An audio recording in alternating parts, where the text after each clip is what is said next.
Ladies and gentlemen, fight fans all around the world, you are watching What You Need. So I saw this article on BoxingScene.com and wanted to make some comments on it. The writer is Lyle Fitzsimmons, and as you can see by the title, it's saying that if Manny Pacquiao was to face Timothy Bradley for a third time, it would continue a wrong tradition. And the writer goes on to say that, Joe Louis, he faced Rocky Marciano and passed the torch. And Muhammad Ali, he faced Larry Holmes and passed the torch. Julio Cesar Chavez passed the torch to Oscar De La Hoya.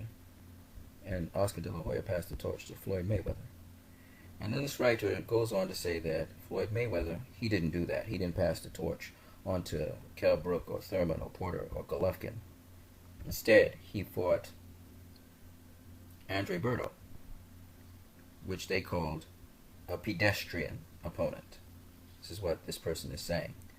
And they're saying Manny would do the same if he doesn't fight Terence Crawford instead of fighting Timothy Bradley. This person thinks that Timothy Bradley is like when Mayweather fought Andre Berto. That if Manny Pacquiao faces Timothy Bradley, that somehow is an easier fight than if he was to fight Terence Crawford at 140. Now first, let me address the traditions. This person says that Joe Louis passed the torch to Rocky Marciano. Let me ask this question. Who did Rocky Marciano pass the torch to? Huh? So, this person cites certain things, but the person they all revere, Rocky Marciano, hasn't passed the torch to anyone. Did he fight pedestrians?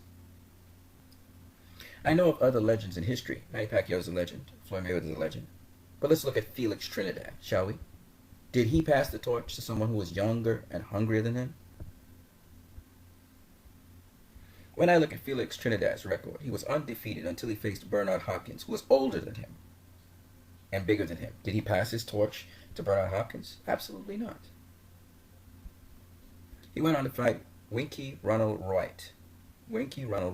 4 years later. Again, Wright wasn't younger than him. It was his contemporary, as well as Roy Jones Jr., who he fought 3 years later. Here's another guy, Vernon Forrest. Did Vernon Forrest ever pass the torch? No. He lost to Ricardo Mayorga, lost his title, regained the championship, faced a number of opponents until he faced Sergio Moro, lost to him, and rematched him and beat him. Now some people say, well, Vernon Forrest's life was taken too soon for him to be able to pass the torch. Fair enough. How about Joe Frazier? Did Joe Frazier ever pass the torch? Joe Frazier lost to two opponents. The two opponents was George Foreman and Muhammad Ali. I don't recall him ever passing the torch to anyone. Gene Tunney. Gene Tunney is a legend, but he never passed the torch to anyone. How about Carlos Monzon? Did Carlos Monzon ever pass the torch to a young, hungry lion? The answer is no. So on this first point about passing the torch, and that Floyd Mayweather Jr. didn't do it, and Manny Pacquiao seems to be following the wrong tradition, I want to say that's absolute baloney. Furthermore, for this person to say that Timothy Bradley is a pedestrian opponent is to devalue Timothy Bradley. Timothy Bradley won a disputable decision against Manny Pacquiao. In many people's minds, he lost. Not in my mind, but in many people's minds, Timothy Bradley lost the first fight to Manny Pacquiao. I tend to believe that Timothy Bradley won by split decision. In the second fight, Timothy Bradley was winning the earlier rounds, at least he was ahead. And then around the seventh round, the whole momentum of the fight changed. So I have no problem with Manny Pacquiao facing Timothy Bradley the third time. Furthermore, Timothy Bradley is the WBO welterweight champion of the world. And so, to me, it is rather stupid to say that Manny Pacquiao is fighting a pedestrian opponent, because the writer here is of the opinion that Timothy Bradley is no match for Manny Pacquiao. In 2 fights alone, which were action-packed, both fights, the momentum of the fight changed after a certain period of time but they were both rather close fights. So I wouldn't be surprised if a third fight turns out to be also close. Furthermore, people talked about Manny Pacquiao and Juan Manuel Marquez, but in the fourth fight, Marquez knocked out Pacquiao. So this article is very biased, especially in terms of tradition, seeing that there are many exceptions to this so-called, inverted commas, tradition that this person is trying to argue. Now, as to the young, hungry Terence Crawford, or the young, hungry Thurman, Brook, Porter, or Golovkin, first of all, we all know that as much as this writer writes loosely, their lack of understanding of things is a whole other story. Miguel Cotto didn't face Golovkin. Canelo Alvarez, who will face Golovkin, needed at least one warm-up fight before he goes to the weight class and faces Golovkin. Why is it, first and foremost, seeing that Floyd Mayweather is not even a middleweight? He should just jump up, skip 2 weight classes, and fight Golovkin, seeing he's a welterweight. So Mayweather is allowed to fight Golovkin, but Canelo Alvarez can get a tune-up fight to fight Golovkin. Cotto doesn't have to fight Golovkin. And all the people in Golovkin's own division don't have to fight Golovkin. Apparently, Mayweather must take on an opponent that is insanely out of his weight class, and no one in his own division is facing him. How does that make sense? To the fact that Golovkin is not even a pay-per-view star, and he's not even a big name. But, let's go on. Manny Pacquiao is said to now be following the tradition of Floyd Mayweather for some reason by facing Timothy Bradley.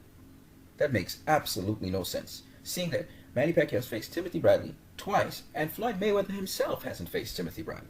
Manny Pacquiao has a tradition of fighting in trilogies. So why can't he not continue his fight pattern of fighting in trilogies? All of a sudden the rules have changed for Manny Pacquiao? Of course we would love to see Manny Pacquiao fight someone new. But he's a welterweight. All his catchweight fights have been at welterweight. All of a sudden he must fight a junior welterweight because he must pass the torch? Who determines that? I find, actually, Bradley a more mature, more experienced, with a better resume opponent. This is not the same case with Andre Berto, even though Andre Berto, more experienced opponent than Kell Brook was, Keith Thurman, Porter, and Golovkin. Nonetheless, the fans have certain views on things. And I myself would have loved to see Mayweather fight Amir Khan, or Keith Thurman, or Kell Brook, or Timothy Bradley, or Sean Porter. And now, Manny Pacquiao is more than likely going to fight Timothy Bradley, especially in lieu of the fact that Timothy Bradley stopped Brandon Rios, while Manny Pacquiao went 12 rounds with him. So, I have no problem with Manny Pacquiao facing Timothy Bradley. A third fight would settle the score.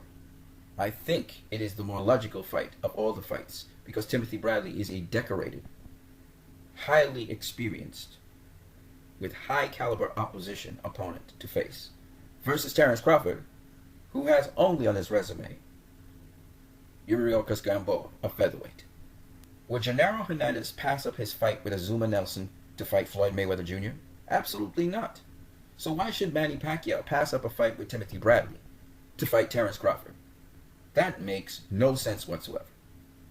In addition, I must say, though Terence Crawford is more skilled than Timothy Bradley, he can do more things, I believe that Timothy Bradley, with Teddy Atlas, is a much tougher opponent in terms of experience, smarts in the ring, and knowledge in boxing, and is not to be underestimated. And that fight, in my opinion, is a closer fight and a better matchup than Mayweather versus Berto. Not to say that Andre Berto is not a good boxer, but he was on the upswing. He wasn't at the pinnacle of the sport like Timothy Bradley is now, though highly experienced Andre Berto is. You guys have a great one.